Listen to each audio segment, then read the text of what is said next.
lead, Arkansas lead. Arkansas lead. Lock it. Here now.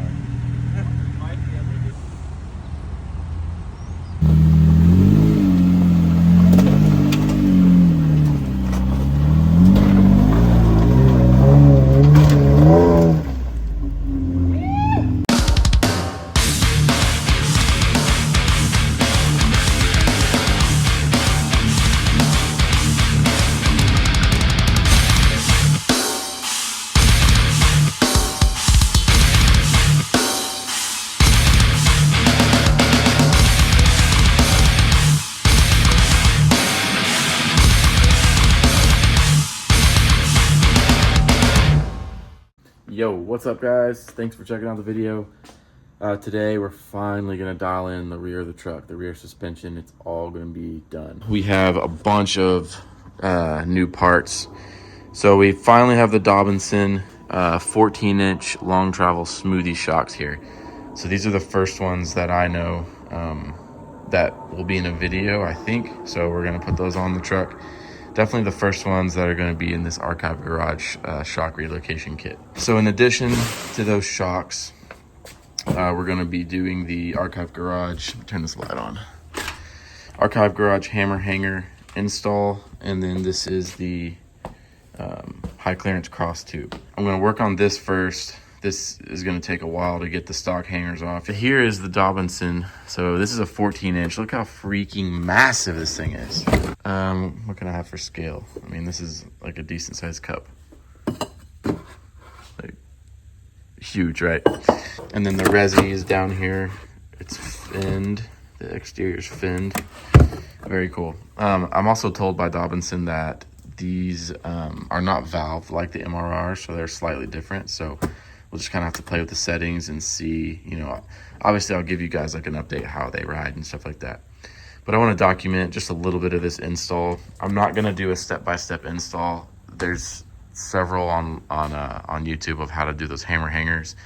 I'm just kind of really document, like, I don't know, some random stages of the install process. So right here is our stock hangers. There's several reasons for doing these hammer hangers.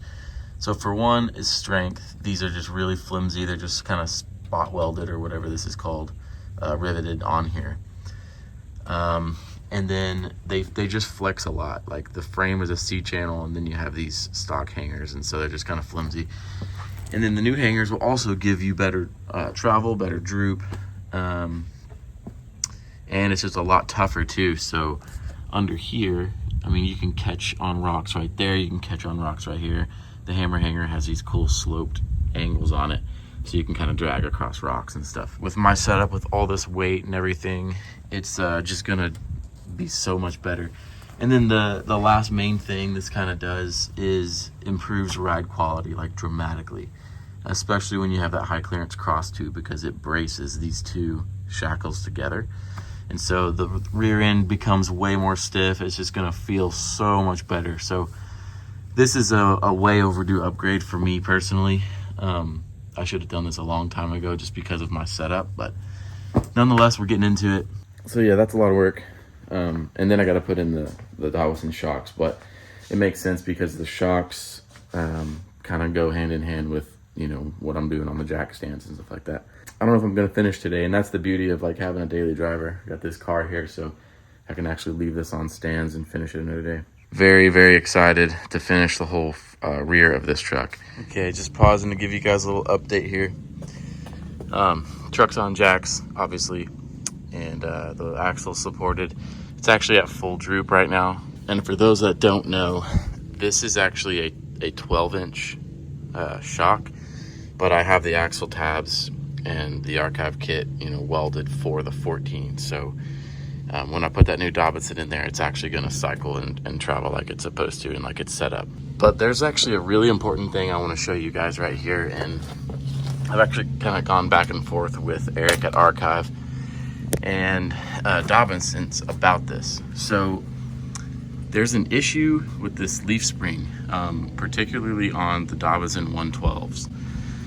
So, and what that is it's interfering with the stock shackle. When this is in here like this, and you're going through your travel and stuff, obviously this shackle swings forward.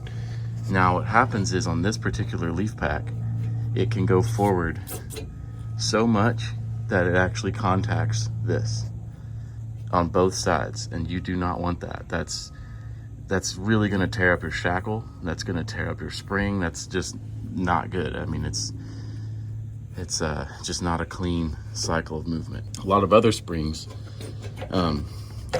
Archive, Dakar, I don't know, they're on the website of Archive of what actually works perfectly, but you see how this is tapered in? So that is, I guess, better on this Dobinson, but on other springs, it actually kind of stops here.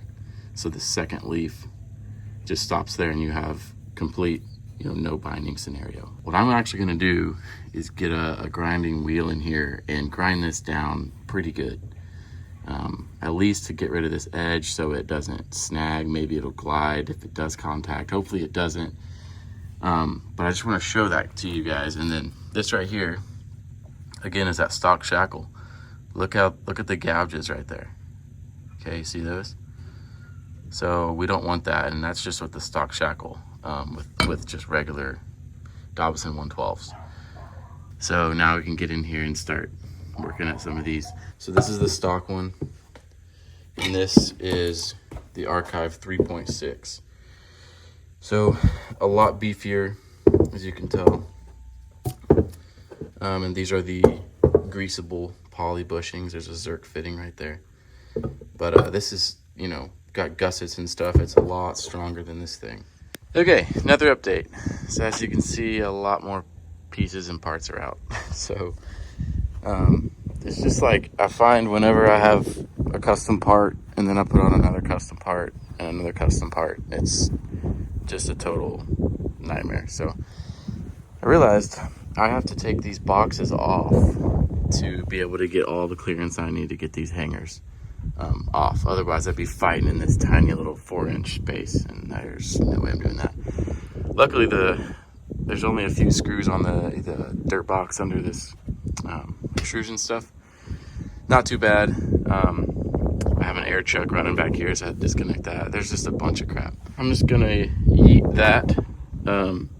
That way I can have clearance for my tool to work in there, and then I'll start buzzing these, and hopefully, I hear that this is a big pain. I really need an air hammer, but I don't have one, so I'm gonna try to make do. Okay, I got a bottle jack on there. Okay, next update. I am the captain now. Look at that, we got it. That's the factory one. We got that completely off, and drilling them out was actually really easy. So I highly recommend getting those what are they called, drill bits from Archive Garage. When you get this kit, they are just awesome. So we got that, got this side done, and I did clearance out this little spot in my little bracket, or sorry, my little hitch, and that's gonna bolt on good. So I'm gonna hit it with some paint real quick, and then I'm gonna start prepping the other side. I can kind of start working on that side while this dries. I'll at least get it bolted in, kind of get the shackle ready or something, and then try to figure out this shock situation too. Okay, I'm just about there. Pretty dang close. All I have to do is drill about 20% of one more of those holes on this side. Then I have this side, move Kona, painted and ready to go with some Steel-It. This stuff's awesome. This is ready minus this part. I'm gonna trim this leaf, grind that down.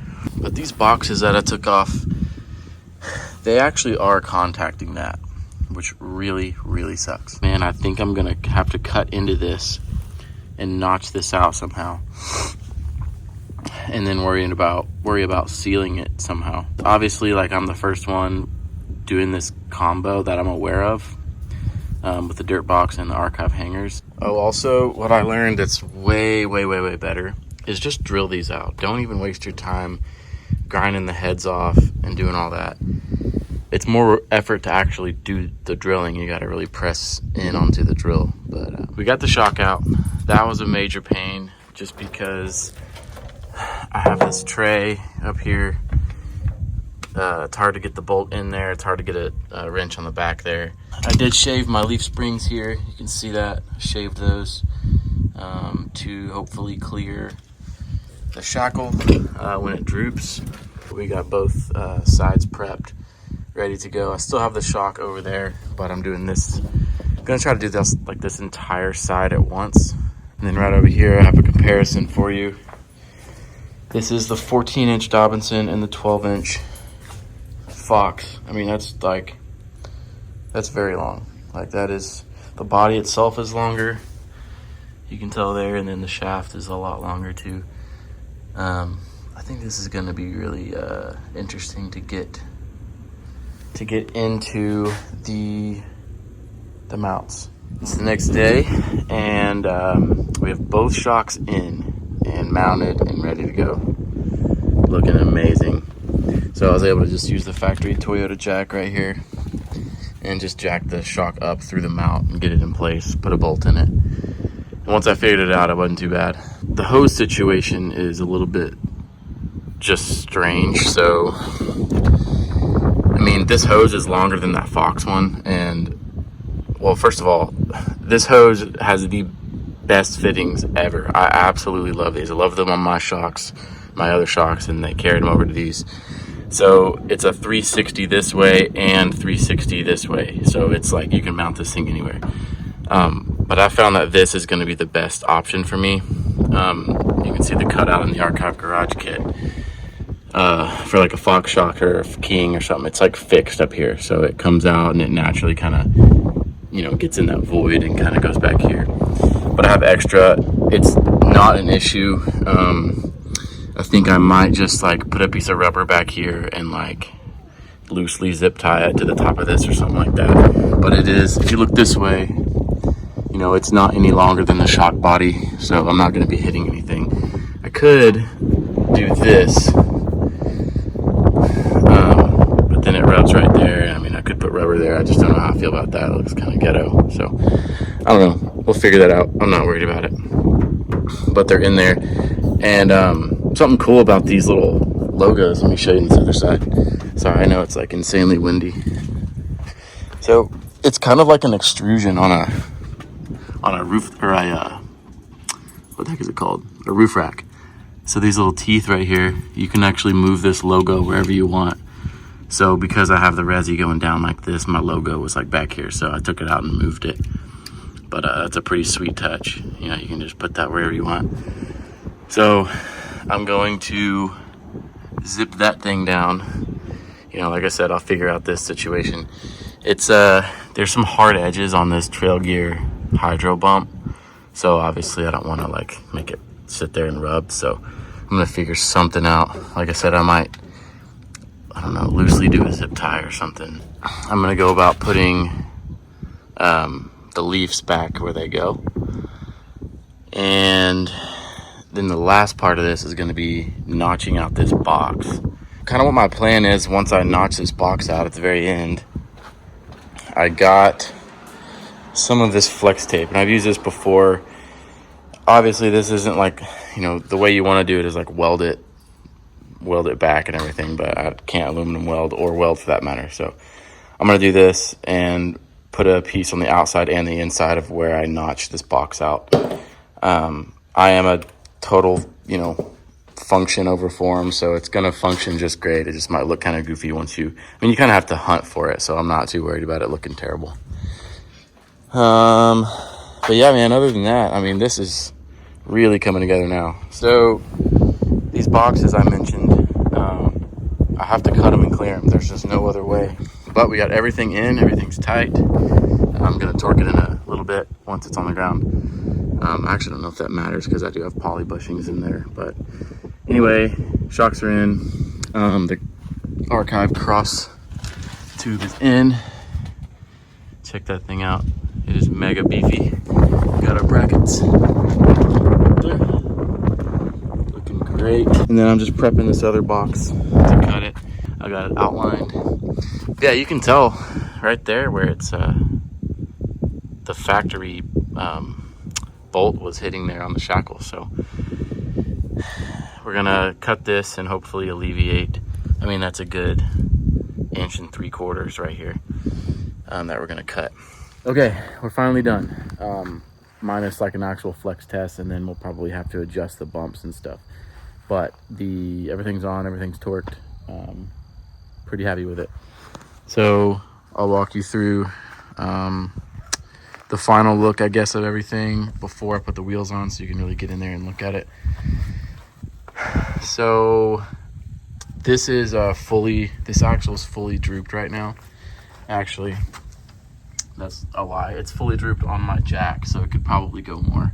But look how spread out the leaves are. It's pretty crazy. So I trimmed over here. I trimmed the little notch out of both sides of those boxes. And give me a second. I'm actually going to jack this up and show you what I'm talking about. When I have up travel right here, you can see, man, I need to oil that jack. So that's where the axle is pretty high. I mean, you can see the angle of that shackle, but now we have plenty of room right here for this bolt. So it shouldn't touch that at all. Let this droop a lot. Here it goes.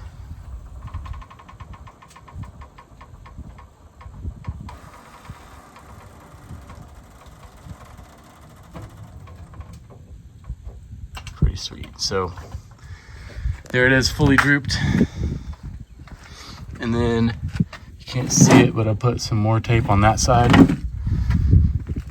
to really seal it. But I'm pretty confident that I can submerge this box with 2 layers of that tape. So there it is. She's awesome.